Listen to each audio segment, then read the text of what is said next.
Have you ever stood at a petrol pump watching the numbers climb and wondered if everyone else pays this much? Imagine a road trip across the globe. In one city you fill your tank for less than a cup of coffee. In another it costs more than a fancy dinner. The car and fuel are the same, but the price? That's where the story gets interesting. It's not random, it's shaped by geology, politics, and government choices. Every step from oil extraction to your engine adds cost, but taxes and subsidies make the biggest difference. Each country's fuel price reveals its economic health, political ideology, and values.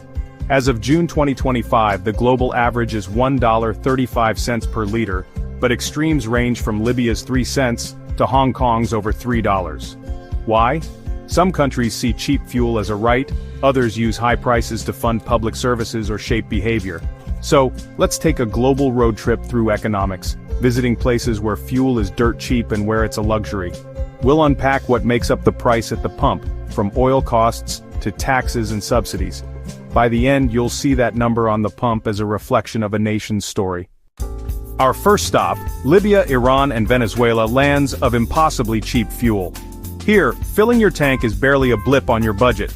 These nations sit atop vast oil reserves, making extraction cheap and eliminating import costs. But the real reason for low prices is government subsidies, a political choice to share oil wealth directly with citizens. Cheap fuel keeps people happy and transportation affordable, but it drains national coffers. Every liter sold below market value is lost revenue. Money that could fund schools, hospitals, or economic diversification. This trade-off favors short-term satisfaction over long-term stability. Cheap fuel also leads to waste, pollution, and traffic, as there's little incentive to conserve. The subsidy meant to help can create new problems. The world's cheapest gasoline is a cautionary tale.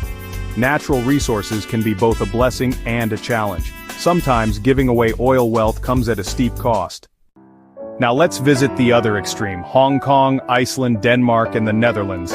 Here filling up can cost over $150 for a sedan. These countries have little or no domestic oil, relying on imports and facing global price swings. But the biggest driver is high taxes. Deliberate policies to fund public services and push people toward greener choices. Expensive fuel encourages public transport, smaller cars, and even cycling. It's part of a broader commitment to climate action and urban health. High prices shape behavior, making alternatives to driving more attractive.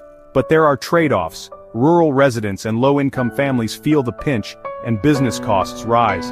Governments try to offset these with social support, but tensions remain. The world's most expensive gasoline shows how price can be a tool for ambitious social and environmental goals. Sometimes the pain at the pump is by design. What makes up the price of gasoline? Think of it as building a house. Each layer adds cost. There are 5 main factors: crude oil cost, refining, distribution and marketing, taxes, and subsidies. The foundation is crude oil, set by global markets and affected by supply, demand, and geopolitics. Countries with their own oil have a cheaper starting point. Next, refining and distribution, turning oil into fuel and getting it to your station, add more costs. Efficiency and infrastructure matter here. The most variable blocks are taxes and subsidies. Taxes can make up more than half the price in some countries, funding public services or environmental goals. Subsidies, on the other hand, lower the price, often below cost, as seen in oil-rich nations. The mix of these elements explains the vast price differences worldwide. Every country assembles these blocks differently. That's why your bill at the pump tells a unique story. Let's zoom out for a regional tour.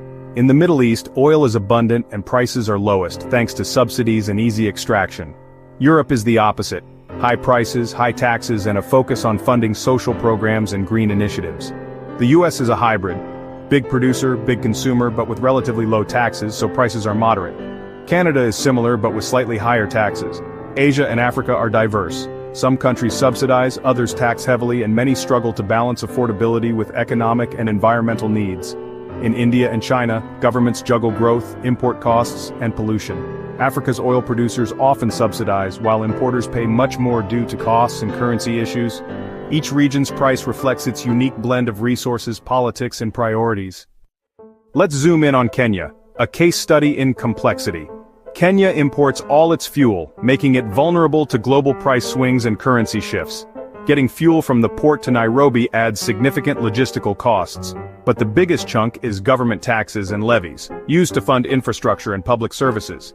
Kenya once used subsidies to cushion price spikes, but this became unsustainable and was scrapped. The result? A sharp price hike and tough choices for citizens and leaders. Kenya's fuel price reflects its status as an importer, its need for revenue, and the hard trade-offs of subsidy versus fiscal health. For Kenyans, fuel prices affect everything, from transport fares to food costs. The pump price is a daily reminder of global connections and national decisions. The price at your pump is more than a number, it's a reflection of national priorities. It shows your country's geology, economic strategy, and social values. Libya's 3-cent liter says oil wealth is for the people. Denmark's $3 liter funds public goods and green policies. Neither is right or wrong, just different answers to the question of what matters most. Your fuel price connects you to global events and local policies. When oil prices spike or governments change taxes, you feel it at the pump. Every fill-up tells a story about your country's choices. Next time you fuel up, consider what that price says about your society. It's not just fuel, it's food for thought.